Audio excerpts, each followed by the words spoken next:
Greetings to my fellow peace blunderers and welcome to my ultimate compilation of middle game and endgame tips for all skill levels out there. Feel free to grab a bag of crisps and binge them in one sitting, or go to timestamps below if you're looking for anything specific. If you just so happen to find my tips useful, please like and subscribe. I think we'd both benefit from seeing each other more often, wouldn't we? Tomorrow I'm starting a new series on the most up-to-date opening theory you can find on the internet, so don't miss that. Anyway, without further ado, enjoy the full experience of Season 1 of Hacking Chess in 60 or less. Let's go. Knights could be such a pain in the ass if you're black in this position. Take a look at this monster of a knight you have in your own half, controlling so many squares, and what's even worse, he can't even be removed anytime soon because the adjacent pawns are passed and the light squared bishop is gone. Especially in the endgame when you have to be very precise. You think you develop your king, but you actually lose the game because after this, the knight attacks the pawn, and if you try to save it, then boom, this fork destroys your bishop. You don't want that, but if you don't have time or you struggle to track all the knight's possible maneuvers 5 moves ahead, here's what you can do. Don't keep your king and your valuable pieces on the same colored squares. Alternatively, you can still put your king and your pieces on the same colored squares, provided that the knight is on a different colored square so it can't threaten a fork immediately. Don't be afraid to harass the knight and step into the dead zone. The dead zone is the 4 squares on each side of the knight, which the knight cannot possibly threaten within at least next 2 moves. One of the safest places against the knight and the easiest to find is 2 squares away diagonally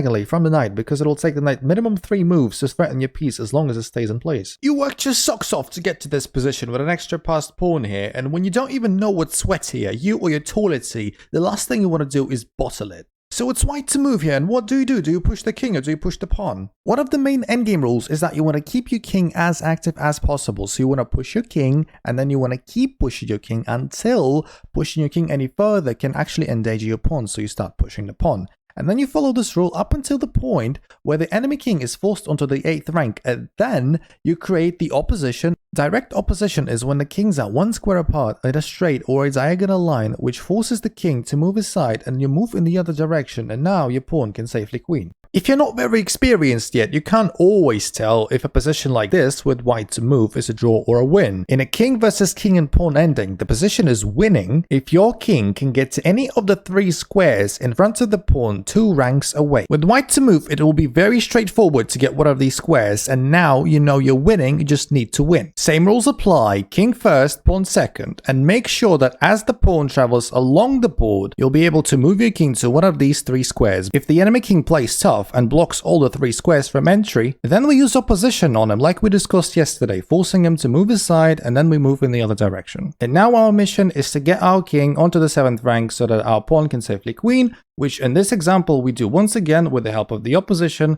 forcing the king to move his side, we move in the other direction, and now our pawn is queening easily. Also note that the square rule doesn't work if it's an A or an H pawn, they'll be covered separately. If you're a lucky owner of a passed A or a passed H pawn in a king versus king and pawn ending, you may not be so lucky after all. A and H pawns in most cases are significantly harder to queen. So much so that even getting to one of the critical squares that would guarantee a win with any other pawn on the board will not necessarily help. With these pawns, it's not your squares that are important, but those of your opponent. The red squares that you see are the squares of doom. If the enemy king can get to any of the 6 squares, the game will be a draw. Unless they blunder, but that's on them, do your homework. Now you can light your hair on fire trying to promote, but eventually the game will be a draw. The only way to win is to block out the 6 square area entirely with your own king by placing it onto one of these 2 blue squares. Think of them as critical squares 2.0. And now you can safely march your pawn into this flag of Mongolia and make a queen. The bishop that you see highlighted is arguably the strongest minor piece on a board and is probably worth even more than, let's say, the rook on h1. Luckily, there are a few things you can do to make a Fianchetto bishop question its own pathetic existence. This time we get to learn from Bobby Fischer himself as he's playing white in a high-profile game. It features the Scandinavian defense with black trying to Fianchetto his bishop. Black creates a clear target on g6 and weakens the h6 square. Both of these are important to acknowledge to understand the future plans. And now we'll see that Fischer's 2 main ideas here is to exchange the dark squared bishops off the board and to push the h-pawn to weaken the opponent's king side. And he achieves both at various points in the game, first destroying the opponent's kingside pawn structure and opening the file for his rook, and then stripping the opponent of his minor piece with the most potential. The game didn't last very long afterwards. This is the final position where the black resigned. The black's king wishes he were a monarch of a different country. Here's the middle game idea, which is not obvious, but would be the engine's best move in this position and in many other similar positions, with your knight on f3 being pinned to your queen by the bishop on h5. To get rid of the pin in this position, a lot of people would play g4, which isn't a bad move per se, but you'll see that after a couple of natural looking moves like these, the h4 weakness is becoming more and more annoying, and overall your kingside pawn structure isn't doing so well. The idea I want you to remember and that you can replicate in many of your future positions is g3, which is also the engine's best move. Now h4 isn't weak, the kingside pawns aren't overextended, and the king comes to g2 to defend the knight and unpin the queen.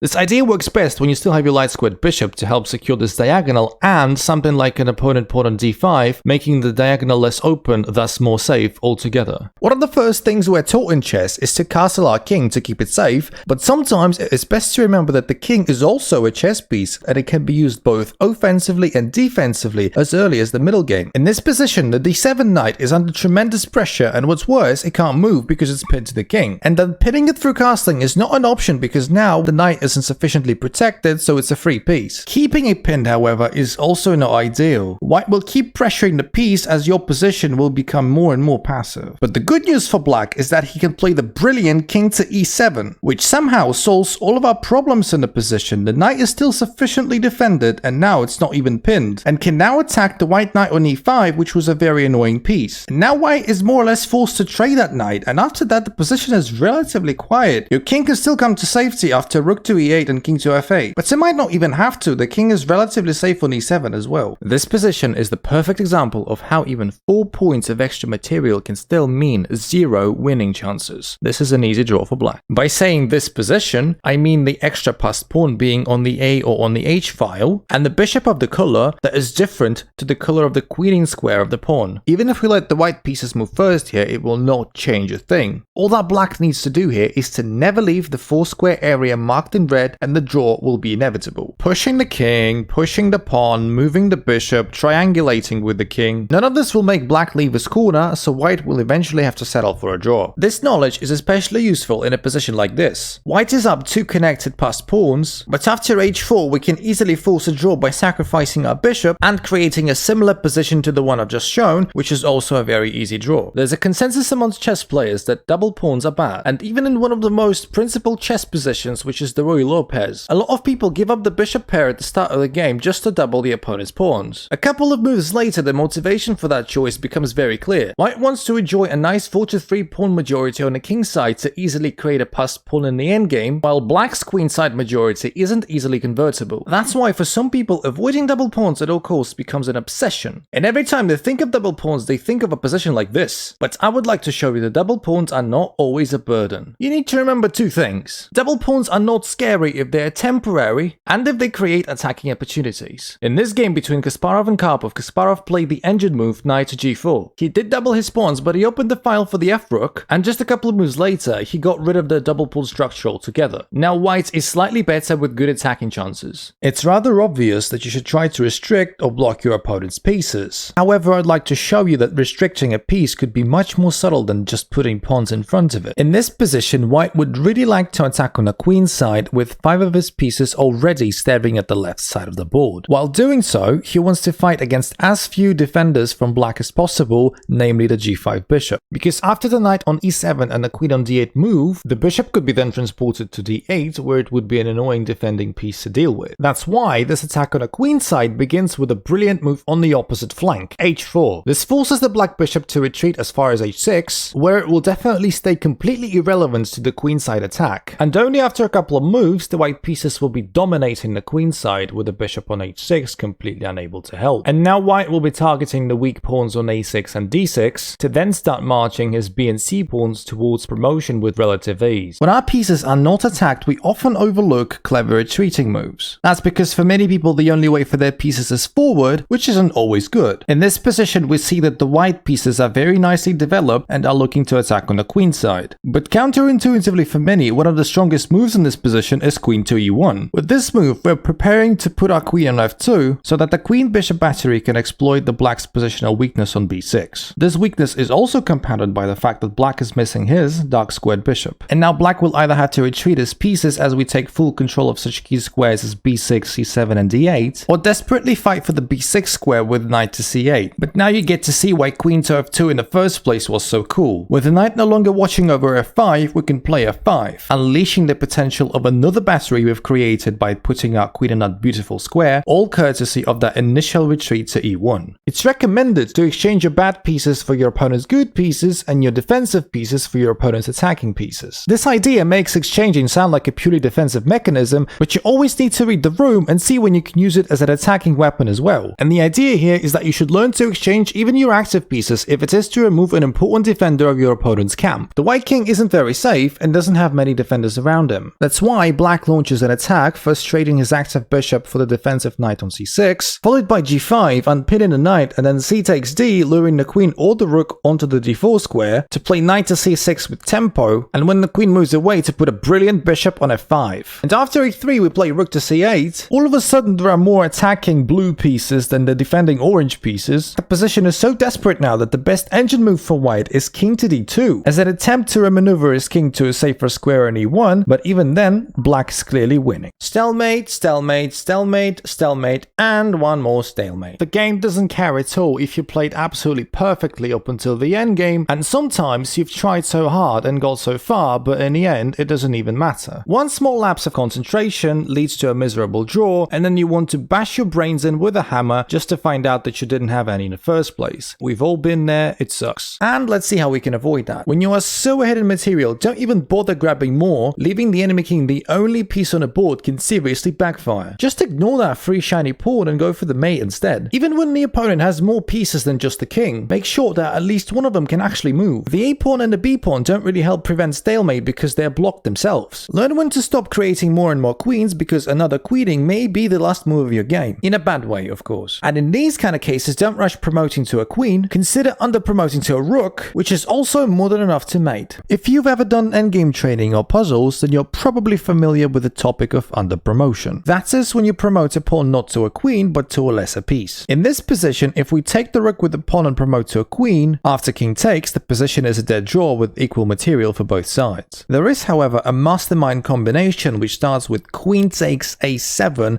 and with the only legal move being king takes a7, we can now take the rook and promote our pawn, but not to a queen, but to a knight, forking queen and king and ultimately winning the game. Now, fair warning, a position like this is almost never going to occur in a real game. Creating a deadly fork with an under-promoted knight is more of a puzzle situation than a real-life one. The vast majority of under-promotions isn't about forks and fireworks. In fact, most of them are there just to help you prevent stalemate in a position like this. The one that you see is really straightforward and boring. There are tons that are far more intricate, one of which I'll show you in the next video. Yesterday, I showed you this example of how under-promotion can help you avoid stalemate. That said, pawn to c8 creating a rook isn't the only move that's winning. In this position, however, there's only one winning move. It's easy to see why creating a queen forces stalemate. The queen just takes over the entire b file. Creating a rook forces stalemate basically for the same reason. It's quite intuitive to create a knight because it gives a check. And while this logic is perfectly reasonable, the game will still be a draw. Now, after king to b7, attacking the knight doesn't have any safe squares apart from d7. And when the knight goes to d7, king goes to c8, attacking both pieces at the same time. And it doesn't matter really which piece you decide to lose, the game will still be a draw. That's why the correct solution is promoting to a bishop. Now, you cannot mate with two bishops of the same color, but you don't really need to. The firepower of the two bishops is more than enough to stop the black a pawn from promoting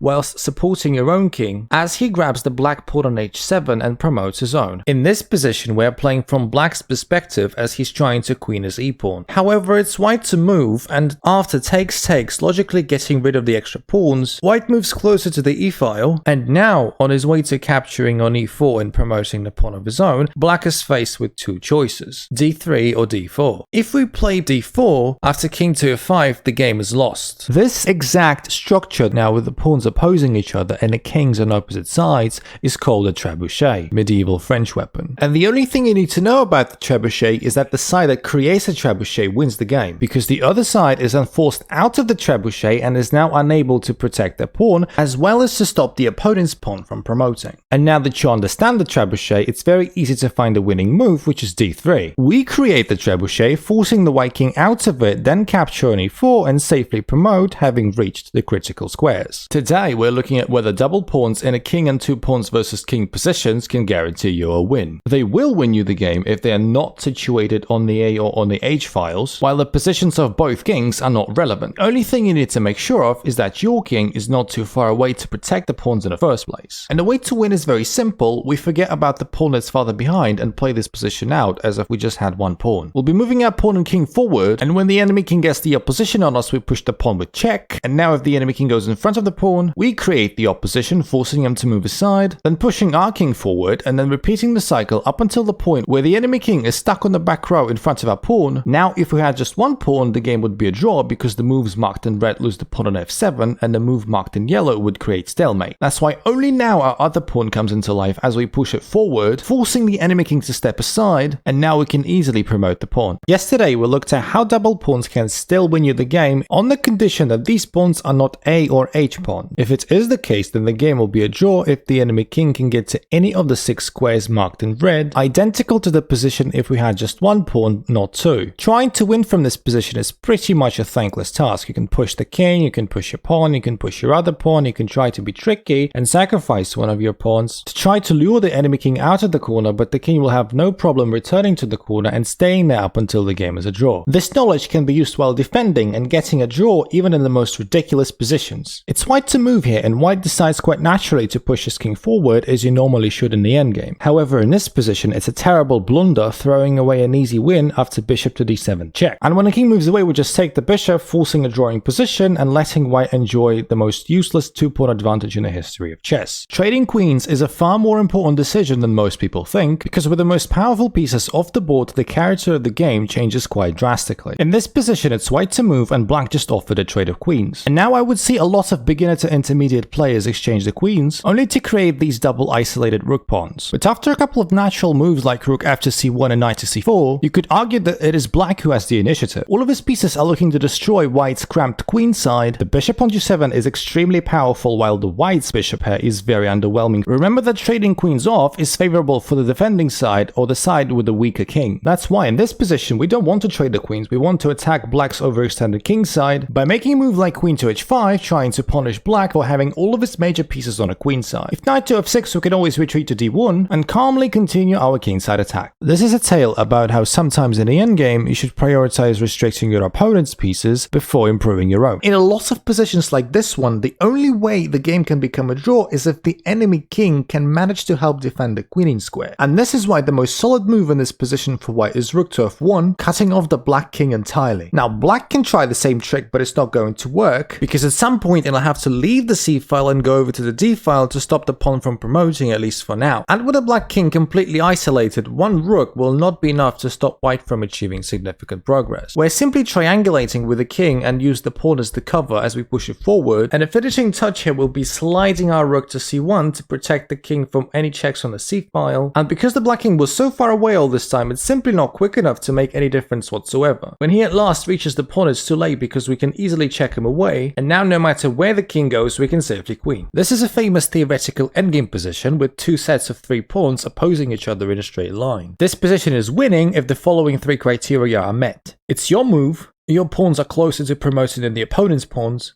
and the enemy king is too far away to help defend. The way to create a pass pawn and win is to push the middle pawn in your trio by playing b6. Now black's defensive structure will be wrecked, and after c takes b6, we've gained an open file for the c pawn, and the key idea now is to play the other pawn a6. And after b takes a6, we'll simply march the c pawn forward with the enemy king not being able to make it in time. If in this position we see b takes c5, we'll simply take on b7 and queen yet again. And if after b6 we see a takes b6, the principle is the same. We now have an open a file, so we must push the other pawn, which is the c pawn, b takes c6, a6, and we are queening yet again. Today we're doing something different and a bit on the funny side, as I'm showing you 2 famous blunders by 2 world champions. In this position it's Karpov playing black and it's his move. What follows would become one of the most famous Super GM blunders ever, after which Karpov immediately resigned. You can pause the video to guess the blunder, I'm giving you just a second.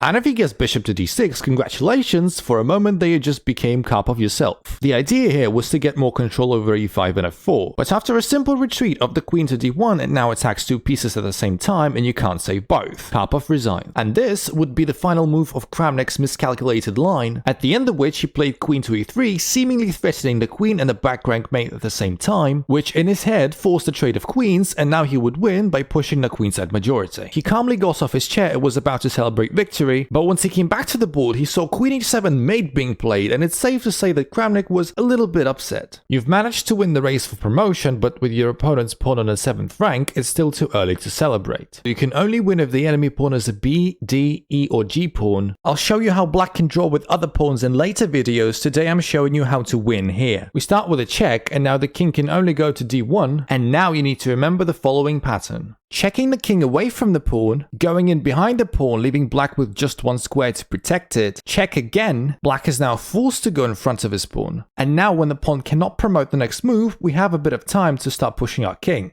Now we repeat the pattern until our king reaches the black pawn. We start with pinning the pawn, checking the king away, going in behind, checking again, and then pushing the king. Pin, check, in behind, check, king.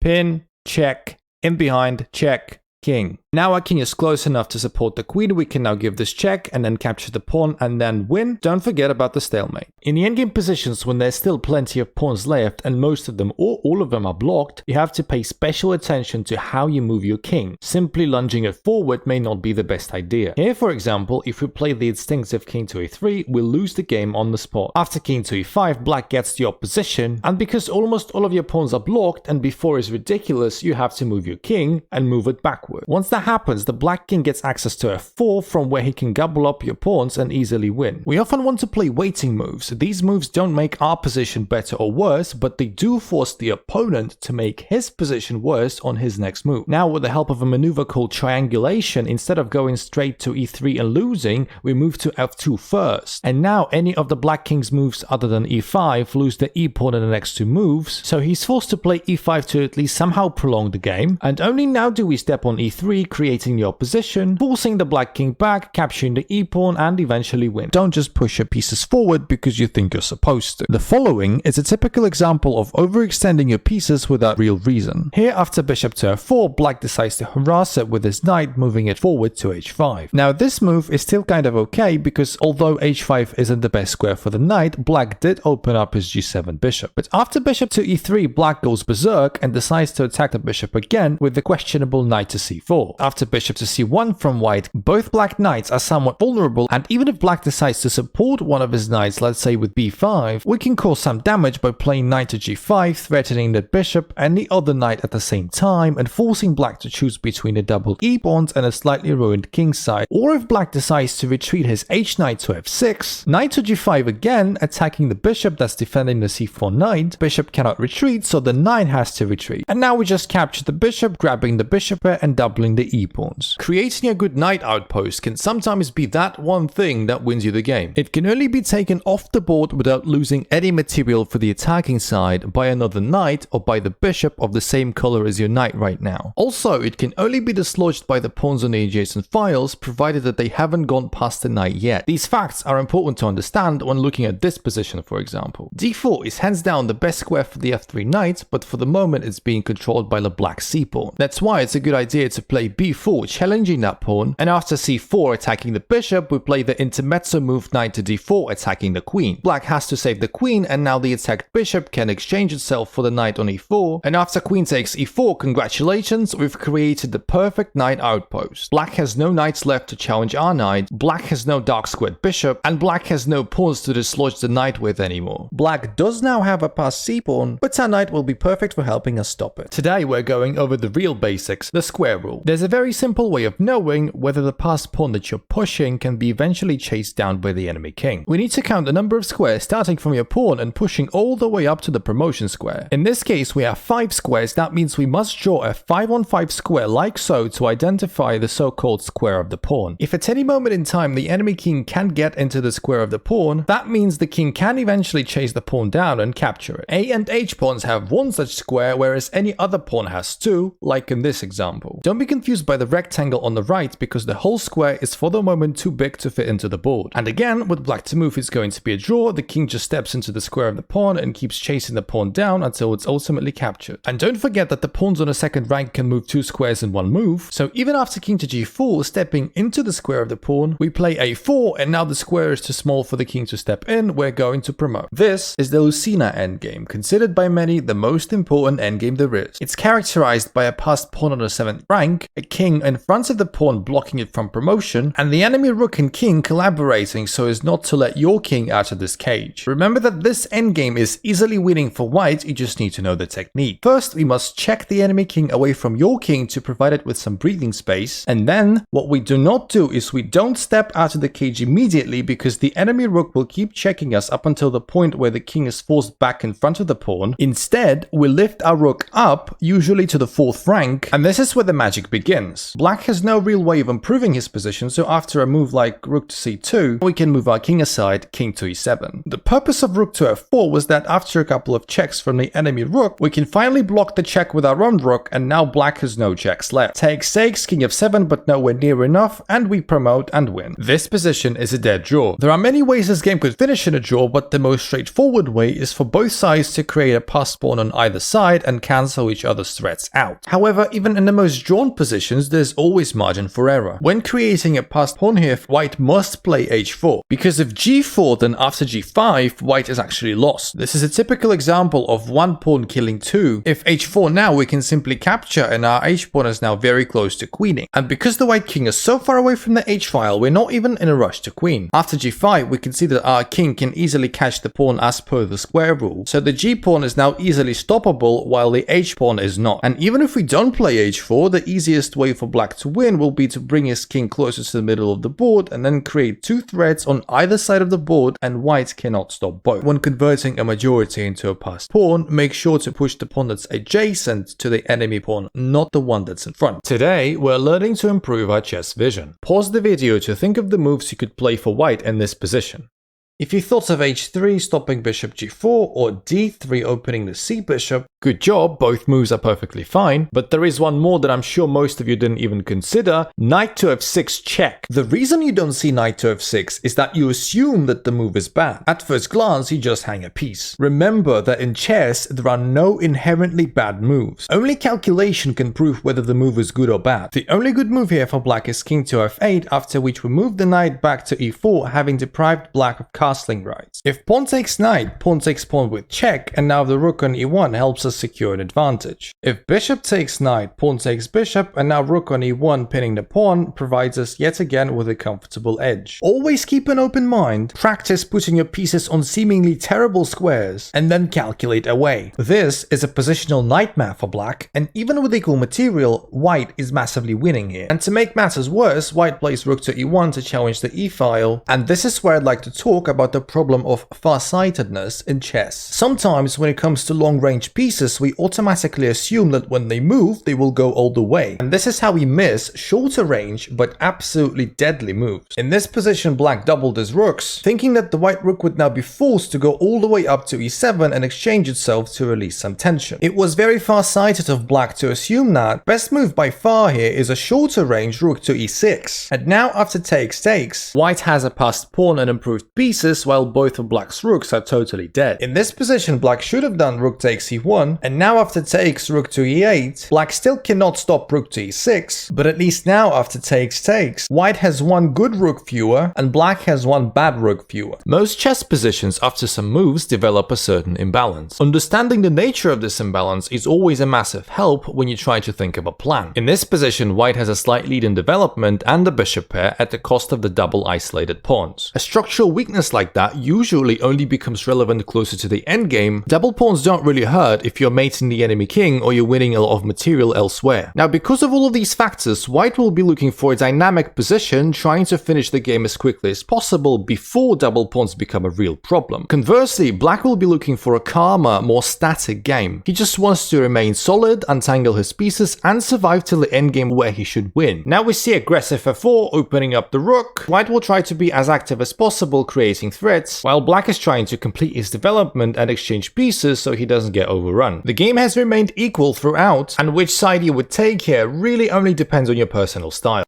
A lot of king and pawn versus king endgames can be drawn with precise defensive play. To get a draw, you cannot let the white king enter any of the 3 critical squares marked in blue. In this position, black has only one move that draws and it's not obvious. If you go forward to e5, white wins with king to e3, creating your position, forcing us to move aside and then taking one of the critical squares. King f5 has the same problem. After king to d3, white has the diagonal opposition. Black's last attempt is king to e5, but now king to e3, creating the opposition yet again. We step aside and white has taken a critical square. The only way to draw is for us to create the opposition. And we do that with king to e6. Now, wherever the white king moves, we can create either direct or diagonal opposition, keeping him away from the critical squares forever. Once we've gained the opposition, we are able to recreate it every time we need, and the game should be a draw. As the pawn gets pushed, move the king back and forth, creating the opposition as well when necessary, and the game will be an easy draw. Black is enjoying superior pawn structure and king position. The question is, how do you win? To start with, as I said many times before, in the endgame we need to play with our king first and pawn second. Okay, so we move the king, but where? Now, considering that white's main weakness in this position is h2, and the fact that the white king will easily stop us from getting to a and b pawns, the answer becomes obvious: king f6 is our choice. And although the white king can make it just in time to protect his weak h2 pawn, after e5 stopping f4, white will slowly be running out of moves while we will be the only side who's making progress. To prolong the game, white can start pushing his a and b pawns, but we literally don't care because in a 2v2 pawn situation, the pawns always cancel each other out. And although the material is equal and white even has an advanced b pawn, white's terrible king decides the game in black's favor. This is a great example showcasing the importance of king's positioning in the endgame, so I couldn't stress this enough: play with the king first and your pawn second. When both sides have the same last piece remaining in the endgame, it's impossible to remove the blockade of a passed pawn without extra help. If you try with the knight, you will lose the knight. If you try with the bishop, you will lose the bishop. And if you try with the rook, you will lose the pawn. The queen, however, in most positions can safely remove the blockade and still defend the pawn with this maneuver I'm showing you right now. With the queen now on c7, we are promoting easily. The main takeaway from this theory is that passed pawns are strongest in queen versus queen endgames, because the queens are able to support the pawn in so many more ways. Understanding this can help you save a lot of bad positions like this one, for example, when you're 2 pawns down for almost nothing. The idea is to throw away everything just to create a strong passed pawn that the queen will be able to support. That's why we play the sacrificial b6, clearing the way for the a pawn, and after blockading on a7 we have this nifty check, and now we can remaneuver our queen, remove the blockade, and secure promotion. Black can now only draw with the help of the perpetual check. This one goes out to my brilliant community who challenged my assessment in this position from video number 15 with honestly great arguments. This argument is tied into a very important piece of endgame theory which I'm about to show, so stay tuned. You guys argued that after promoting to a knight with check, king b7, knight d7, king c8, white could actually win with knight to f6, king takes d8, knight takes h7, and now the h-pawn promotes. Well, the funny thing is, the h-pawn cannot promote, and let's see why. King e7 going closer, knight g5 going out of pawn's way, king f6 attacking the knight, and now h7. And here is the important rule. King, knight, and rook pawn versus king is a draw if the pawn is on the 7th rank, just like in this position. King simply goes to g7 and then to h8 and stays in a corner forever. And after white successfully catches the a-pawn, we just alternate between g7 and h8, and there is nothing white can do. Once the g7 square is taken from us, the game will end in a stalemate. Yesterday we looked at how the black king can easily draw versus king, knight, and rook pawn when the pawn is on the 7th rank and the black king is already in a corner to stop it from promoting. However, as long as the pawn is not on the 7th rank and it can be protected, this will be an easy win for white, irrespective of how far the white king initially is. King h7 attacking the pawn, and now it's absolutely crucial to defend it from behind, knight to g4. If knight to f7 defending, then king to g6 attacking both the knight and the pawn will secure the draw in a development like this. With the pawn defended, we can start pushing our king. No need to worry about king to g5 attacking the knight, h7 easily wins because we queen. That's why black is forced to passively defend and watch his position crumble. When your king gets close, the key winning idea now is to get it to g6. Now the king is protecting your pawn, setting your knight free. And now we use the knight to get the black king away from the h8 square, h7 check, queen, and win. Never resign and always look for the best move even in a terrible situation. You never know what can happen. In this position, white white is winning, but with black to play, we must find the right strategy to get some drawing chances. If king to e7 protecting d6 and f6, rook takes a6 gives white 2 connected passed pawns, and I don't see us drawing from there. If rook a7 defending the a pawn, rook takes d6, king e7 defending f6, rook d4, with a black king cut off from the queen side, the majority should yet again decide the game. Now, seeing how a and b pawns appear to be the main problem, our best drawing try is a5, because after rook takes and a4, and white is greedy and takes on f6, after takes, we actually arrive at a drawing position. Yes, white does have an extra pawn, but with all the pawns and kings on the same side, this position usually results in a draw, and not a hard one at that. Going back, the winning move for white was rook to d3 defending the b pawn, and after takes, white has a strong passed pawn that should win him the game. This position heavily suggests that white should focus his efforts on the queen side because all of his pieces are staring at the left flank, and because of his pawn majority there as well. Sometimes committing to a strong plan means to stop obsessing over material equality. Just don't forget to calculate your idea and make sure that you're not losing material for nothing. To play for an advantage here, we play c5, hanging the h-pawn with check, and consequently the a-pawn as well. However, at the cost of 2 pawns, we've just created a massively strong passed b-pawn, not to mention we've just gained 1 pawn back. And now after rook b4 attacking b5, we have a clever rook to b3 connecting the rooks and defending each other, and now after takes, black would like to bring his king over to the queen side to help, king to f8, and then b7, leaving the defense of your pawn to the bishop so that after king to e7, your rook can get more active and create some threats with something like rook to a3. In the resulting position, white has a slight advantage and a clear initiative. Being an exchange up is probably the trickiest material imbalance to handle because you don't have the advantage in quantity, just the quality. In this one, black is up on exchange and even has an extra pawn, but is still terribly losing because the knight is so much more powerful than either of the rooks. So how do we make it so that our rook can overpower, let's say, the opponent's bishop? There are 2 things. First, we should make the bishop bad by maintaining most of the opponent's pawns on the same color as the bishop. Second, we must make our rook good by opening files that the rook can then control, whilst the bishop cannot physically do the same. In this position, first can be achieved by rerouting our queen to d4, where it fixes black's pawn chain on the light squares. Now we can improve our rook, looking to take on e4 because of the pin, and after black prevents the threat, we can achieve our second goal by pushing the queenside pawns and blasting open the a and b files. And now after queen to a7, our rooks will make use of the open files while the opponent's bishop is still bad. Today, it's a trip down the memory lane for some and a valuable lesson for others. I'm showing you a list of things not to do in your chess game regardless of your level. Alright, let's go. Try not to exchange your knight and your bishop for rook and pawn in this setup. This exchange is rarely favorable. Try not to use your queen very early in the game. It should normally be developed after your knights and bishops. Don't always blindly take stuff with the lesser piece. After a pin like this, you may want to see a therapist. In the opening and in the middle game, don't just make useless pawn moves and think you're making progress. Besides, any your next advance can create a terrible weakness and make you lose material. Don't delay castling too much because then your weak f7 square can become a real target and a real problem, losing you the game. Don't take free material, completely ignoring your kingside issues. You can get mated very quickly.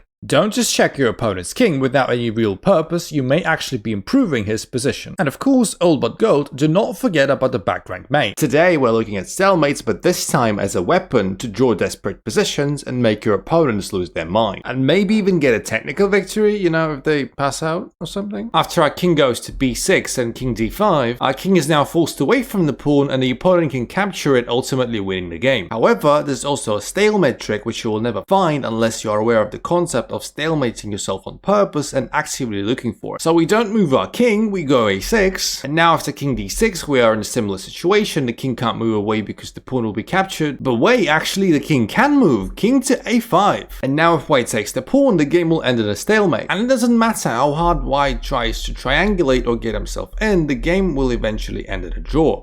Always look for opportunities even in terrible positions, you never know what can happen. In this position, white wants to promote his h-pawn, however the black knight on e6 is acting as a major nuisance. For example, after h5 we can start reaching for our napkins because after knight to f4 check, wherever the king goes, black just captures the pawn and forces the draw. Now to be fair, there are multiple moves that win, king to f5 or king to f6 just to name a few, but the easiest and the coolest way to win, as well as an idea to remember for all your knight endgames, is a decoy Decoy sacrifice, knight to d4 check, coming with a fork. Now after the black knight is forced to take, it's important to place your king 2 squares away from the knight diagonally to take away some key squares and to make the king invulnerable to checks within the next 3 moves. As the knight is trying to remaneuver, we can start pushing our pawn, and when we get a chance to place our king 2 squares away diagonally, again we should do so. As long as you are on the lookout for checks and are taking away some key squares, you should easily be able to queen and win. 2 connected passed pawns in the endgame is a nightmare to face. In fact, so much so that even a rook isn't always able to stop them. For example, the rook cannot single-handedly stop the pawns if they're both on a 6th rank. It doesn't matter which pawn you're trying to oppose, your opponent will simply then push the other one and then queen. There is also no hope in the position with one pawn on a 7th and the other pawn on a 5th rank. If we block and attack the one on the 7th, the one on the 5th moves forward and protects it, and if your king is too far away to help, another move forward will decide the game. After takes, white queens and win. Luckily for us, if the kings aren't involved, those were the only 2 scenarios in which the rook cannot stop the pawns. The other ones should be handled quite easily. However, there's one very important tip: when choosing which pawn to oppose, always choose the one that is more advanced. Now if b6 we capture an a6, and if a7 we capture an a7. And had we played rook to b8 after a7, we would have arrived at the familiar position of one pawn on the 7th and the other on the 5th, which as we know already is lost. This is an often occurring position in which the king is blocking his own rook pawn from promotion and is completely buried in a corner by the opponent rook. The winning idea here is to first place your rook on b8, which is usually easier to do via the h-file, and now that the rooks are opposing each other, the opponent cannot obviously take the rook because you'll queen. That's why the rook has to move away, finally giving an escape square to the king, and when, after a couple of checks, the king is no longer situated on the a and b files, if the black rook attacks the pawn now, we'll simply queen and win, so instead it's forced to keep giving checks up until the point when it's out of checks, and now we yet again queen and win. However, this position can result in a draw if the black king is close enough to help with the blocking. Now if the black rook moves away, the b7 square is no longer vacant for the white king to jump onto. If we try to give some checks along the c file to get the black king away, the black rook will easily stop us, and any checks from the b file will not help you make any progress. This is a dead draw. This position is looking scary for black, with pawn advances incoming and being supported by a strong e4 knight and a rook and queen battery. There is only one move that helps black maintain equality and is hard to play because it looks just as scary as the position, and it's pawn to f5. It brings the white knight to a less active position and stops the f-pawn advance. But haven't we just created a strong passed pawn and weakened our king's diagonal? And although usually those are valid concerns, I implore you to play what the position calls for, not what general rules tell you to. After bishop to e6, you'll see that the pawn is successfully blockaded and the diagonal isn't that weak anymore. With the e-pawn not going anywhere, the d4 bishop is now really bad, so it retreats to at least open up the d-rook, but after we force a couple of exchanges down the d-file, the game becomes really quiet. Now we can start pushing our queenside pawns, grabbing more space and trying to create a passed pawn of our own. And our blockading bishop can only really be challenged by the g3 knight, but the squares from which the knight can do that are either hard or impossible to get to. Today I'm showing you an interesting method of taking over files for your rooks. This technique is all about placing a piece as a line of sight blocker between the rooks, thus we have bishop to c7. With the c8 rook being majorly impeded, we can start doubling our rooks along the c file. Also note that the capture on e5 doesn't work because the bishop takes the knight and defends the rook. And just like that, in a couple of moves we're completely dominating the c file. Rook f5 by black runs into g4. Rook g5 doesn't make any sense because after h3 the rook is virtually trapped and is completely useless, so best to retreat rook to f7 and now bishop to d6, finally unleashing the potential of our doubled rooks. Takes, congratulations, the c file is completely yours. And if you want to argue that with that maneuver we gave away the f file for black, look at all the f squares our pieces are collectively controlling and think again. However, be careful. Before committing to such a move, make sure that the placement of your piece cannot be exploited.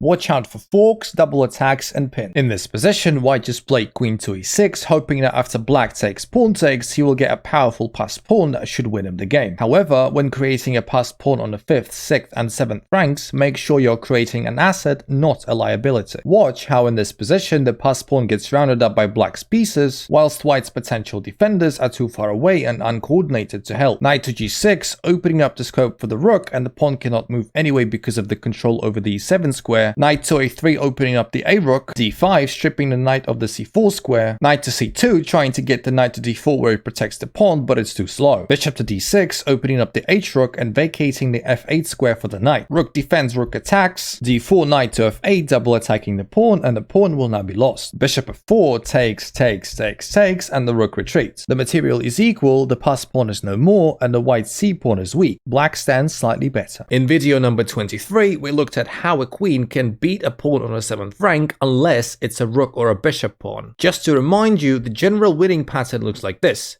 pin, check, in behind, check, king. Feel free to watch video number 23 again if you need a fuller picture. Today, I'm showing you how black can draw the game if it's a bishop pawn, as the aforementioned winning pattern for white fails to work. Check, in behind, check, king. Alright, still looks good. Our king is coming to help capture the pawn and win the game. Or is he? Play continues. Pin, check, in behind, check, and now instead of routinely going back in front of the pawn to defend it, we can actually draw the game by going to h1. It undefends the pawn, but white cannot take it because if he does, the game will end in a stalemate. Any move that is not a check will allow us to queen and draw the game again, and if we start getting checks, we'll just be going back and forth between g1 and h1, and the game will again end in a draw. For today, I've analyzed some mistakes made in real games by players rated around 1000, and I'm hoping that for at least some of you, these breakdowns will be useful. Please let me know if I should be making more of these or these are too easy for you. Always think twice before capturing pawns on a7 or on a2 after your opponent lone castle. After b6, if your bishop doesn't have support from other pawns or pieces, it'll get trapped and captured. Always be wary of the incoming threats after your queen gets lined up with the opponent's rook. It may be subject to discovered attacks and consequently losing material. Everyone loves developing their pieces with tempo by harassing an estranged opponent's queen. However, don't get blinded by this opportunity and make sure that the queen, if moved, cannot capture any of your material. Otherwise, you may find yourself in trouble. And lastly, be careful when capturing pawns in front of rooks, especially if the rook is looking at the castled king. Now, with the open h-file, if we happen to lose concentration, we can blunder checkmate. Zygmunt Tarash once said that all rook endgames are drawn. If black manages to get a setup like this against past g and h or a and b pawns, the game will be easily drawn. And by this setup, I mean our king blocking the less advanced pawn, our rook covering the rank where the king is, and both the opponent's rook and king behind the rank our rook is situated on. If white ever moves his rook up the board to check our king, we can counter that by checking his king instead. If the king moves forward like this, we can then check him again and easily capture the g pawn and the h pawn later as well. And if the white king tries zigzagging his way towards our rook, transfer it to the 7th rank, and don't forget that the g5 pawn is under attack. Rook g8 check defending the pawn, king h7 attacking the rook, moving rook away, attacking pawn, defending pawn, attacking rook, moving rook away, attacking pawn, we arrive at the repetition. And if white defends with rook to b5 instead, just chill and keep your rook on the 7th rank while making sure that the white king is completely cut off from the pawns. And if you ever get any check, you can easily take the pawn and draw. This is the famous Reti endgame that helps us better understand the essence of the king as a piece. Despite the fact that the white pawn is catchable, whilst the black pawn is far beyond the white king's reach, with white to move, the game is miraculously drawn. And the way to draw is to play king to g7. Because of the way the king moves, you don't have to walk in a straight line to reach a certain square in the least possible amount of moves. You could achieve the same goal using this triangle-like maneuver, which is absolutely crucial to drawing this endgame. This way, we have enough flexibility to react to whatever your opponent is doing. If we see that the opponent is focused on pushing the pawn that we cannot catch anyway, because our king is on f6 as opposed to, let's say, h6, it's close enough to help a c-pawn promote just in time and draw the game. And if our opponent focuses on our pawn, we will arrive just in time to catch his pawn and draw yet again. Also note that it will take the same number of moves for the king to reach both a8 and h8, so moving your king in a straight line isn't always the best option. Today I'm showing you how to get easy draws with a pawn down in most rook endgames. Meet the Philidor position. The Philidor position arises when we have a drawing king versus king and pawn setup like this one, but with rooks still on the board. The exact setups for the Philidor can be very different and should end in a draw unless the initial positioning of the rooks allows a winning tactical trick. The crucial moment in a Philidor arrives when the king and the pawn get to the 5th rank. The drawing strategy is to get our rook onto the 6th rank so that the king cannot move any further. Don't be scared of any checks. Even with the king on e8 you will be able to draw. We simply keep the rook on the 6th rank up until the moment the pawn finally moves forward. Once that happens, move the rook to the 1st rank and open up the champagne or milk if you're underage. Now with nowhere to hide, we can keep checking the king up until the point the draw is agreed. Also see how none of the rook checks will help white make make any progress whatsoever. Very few players have problems with utilizing a pawn majority because creating a passed pawn is a quite instinctive thing to do. However, not everyone is aware of the benefits a pawn minority attack can bring. That's why in the middle game it is often ignored by the more inexperienced players. A settled rook a to b1 kicks off the attack, planning to push the b pawn and attack the c pawn. Knight e4 developing and forcing the bishop exchange, and now b4. a6 making access to b5 more difficult, a4 supporting the b5 push. Bishop d7 also overlooking b5, but not enough to stop the advance. b5 takes. Black cannot take the pawn because d5 is hanging, so knight takes, queen takes, and even taking now is suboptimal because after bishop takes we have a weak isolated b pawn, so better develop the rook, takes, and we can finally bear fruits from our attack. We've created a weak backward c pawn which we will pressure with our pieces. And if black decides to get rid of his long-term weakness, after takes we've gained a strong passed pawn, white has an advantage. Exchanging both of your rooks for your opponent's queen is often a big decision. In two rooks versus queen positions, the rooks often prevail when the game is calm and the king is safe. However, when you see that the opponent's king is open and on g7 where it's about to be slaughtered by your pieces, the queen should do better, so don't be afraid of losing one material point, rook a to c1. After takes, don't forget that when there's a good move, you should always look for a better one. The intermezzo queen to e5 check centralizes the queen and makes the king more awkward, and only now we recapture. Takes with check, but it's no big deal because our king has enough space to close in on the rook as more checks follow. Rook h to c8 protecting, queen takes f4, and the black king will soon be in trouble as even the power of two connected rooks and the bishop in this position is not enough to build a mating net or any serious threat. After black runs out of checks, he will have both his rook and the pawn attacked. White is about to win. Today we're looking at how to play closed positions when you are the side with the space advantage. When you have more space, remember that time is on your side. Usually you will be the only side that can improve their pieces, so take your time doing that before opening the position up. If in this position you do that immediately, h takes g, after a series of exchanges you may find yourself liquidating from a completely winning position to a completely drawing one. It'll be impossible for white to penetrate the position, hence the draw. Instead, the recommendation is knight to f1 with an obvious plan to put it on d5, queen to c6 attacking, b3 defending, pawn takes, rook takes, and black is out of active moves. We will now put the knight on d5 as planned, and as black is forced to passively softfoot, we will triple up along the h-file as well. And now, for example, after bishop to g7, we have a tactical blow with g5, takes, rook takes, and white's pieces are now far better placed, so white should win. Today, we're looking at when to stop moving pieces that reach their maximum potential and start moving other pieces instead. The white rook on c5, for example, has reached its prime position and doesn't need moving anytime soon. It almost single-handedly ties up the entire black's queen side, so it's best to develop the other piece, the king, by bringing it to the center, king to e2. King e7, king d3, king d6 attacking the rook, rook a5 attacking a6, rook a8 defending, and now king to d4 gives white a pleasant position and a slight winning edge. Looking back, had we unnecessarily moved the rook to say a5, we would have met a draw with open arms after c5. Takes, c4,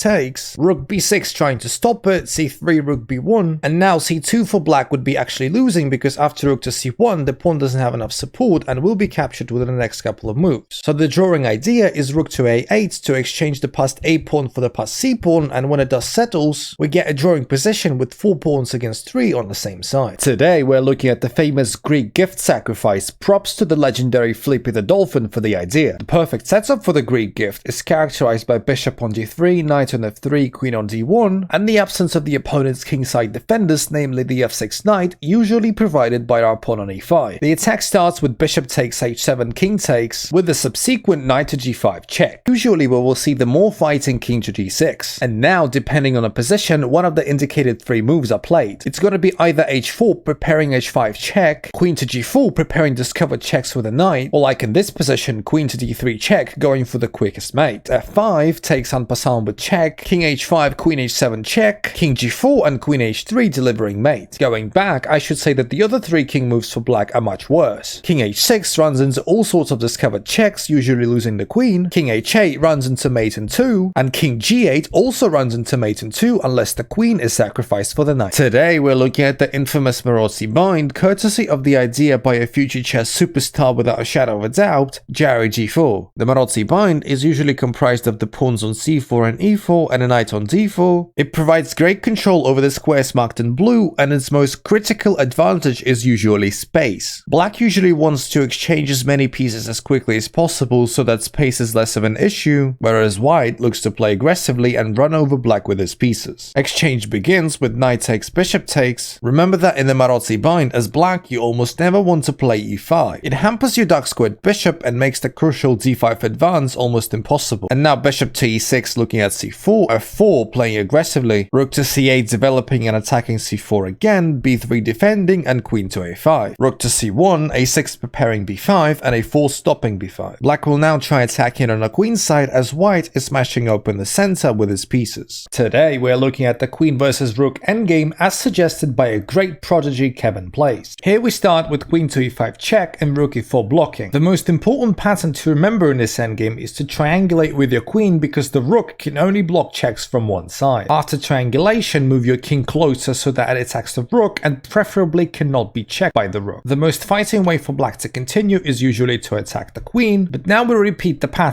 Triangulation check, king runs, king attacks. Rook attacks, triangulation check, king runs, king attacks. Rook attacks, triangulation check, king runs, king attacks. Rook attacks, triangulation check, king runs, king attacks. And now we have the king corner. Once the king is in a corner, the rook will usually be forced far away not to get captured or to hang mate. And now keep probing the opponent king with checks up until the point where we get the decisive 4. And after rook is captured, the mate will soon follow. Today we're looking at the queen versus 3 pieces imbalance as suggested by soon-to-be GM Shiro the Wolf. In this position, being a pawn down, white decides to complicate the game by creating the aforementioned material imbalance. If you have the queen, you must be direct and aggressive, targeting weaknesses as quickly as possible. If you have 3 pieces, time is usually on your side. First, make sure that the position is solid and the pieces are working well together to defend each other before using your majority to gang up on black's pieces. h5 aggressive, aiming to disconnect the knights, king f1 solid, g5 aggressive, bishop to c5 solidifying and attacking the rook, rook to e8, and now we can start untangling ourselves. Bishop takes b5 followed by the rook exchange, queen to a2, and the position is almost equal. Black will continue probing for weaknesses as white still needs to be slow and careful when attacking, because any misstep like knight takes g5 will get punished with check followed by another check with a fork, bishop blocking but gets lost after d4. Today we're looking at an interesting example with the queen versus 2 pieces imbalance. Unsurprisingly, 2 pieces very often lose to the queen, however there are exceptions. In this position after knight to c3 we see that white has a powerful center, the black king is still in the center, and the black queen is a bit too far away to help defend. With this in mind, white sacks the queen for a powerful king attack with d takes c6. Knight takes, pawn takes with check getting a piece back, and now king to d8, not walking into the knight pin, and the king is probably safer behind the pawn anyway. Rook takes knight, and now we've got 2 pieces and a pawn actually for the queen. Black is ahead in material so he exchanges, bishop c5 developing, bishop c4 putting the bishop on a safer square as another exchange follows. Queen c2 attacking the bishop, bishop b3 counter-attacking, and queen to g6 will get us to the final position. White is solid and dominating while black is very vulnerable. The engine's verdict is +7. Today we're looking at queenside versus kingside majorities inspired by suggestions from the chess masterminds Scarce Dude and Onat Kuruju. When you have the queenside majority, your main long-term asset is a passed pawn that you will create in the future. However, this only becomes relevant towards the endgame, and black here doesn't want to liquidate to an unpleasant endgame, so he uses kingside majority to launch a direct attack at the white king, so we see e5. Now knight f3 retreating and b5, another aggressive move, bishop e2, and after e4 we see that more and more lines are opening up for the black pieces to disturb the king side. Knight d4 saving the knight, bishop e7 developing, bishop b2 supporting the knight, and now castles finishing development. Queen to d2, but that enables black to play knight to g4 threatening mate. An exchange follows and d1 is for now under black's control, so we have queen to e3 unpinning the knight, f5 going all in and arriving at the final position. It's roughly equal, with black maybe having a slight edge as white tries to survive till the endgame where his queenside majority should win him the game. All of the middle games and endgames we've studied so far are absolutely useless if after a move like this you play knight e5 and then wonder where your other knight went. For an aspiring chess player, learning not to blunder should be ahead of studying most of chess theory, so let's see how not to live in Blunderland. Never ignore what your opponent is doing and always follow of the moved piece to see if it attacks anything. If it does, do something about it. Now the queen moves. Is it attacking anything? Yes, so defend it. Respond to your opponent's threats, but remain skeptical. Knight takes b2 creates a fork and looks scary, but you must keep a cool head and see that it's not a threat. The knight is not defended. Double check threats when opening diagonals to your king. You might get a pin that will lose you material and the game. On the same note, be wary of keeping your major pieces on the same diagonal. It might cost you. Don't lose your head when trying to create threats, and don't forget that most pieces, surprise surprise, can move backwards. And simply always check if the square will be safe for your piece. Some of them can move sideways too. It's been a hell of a ride, guys. Love you and see you soon in season 2.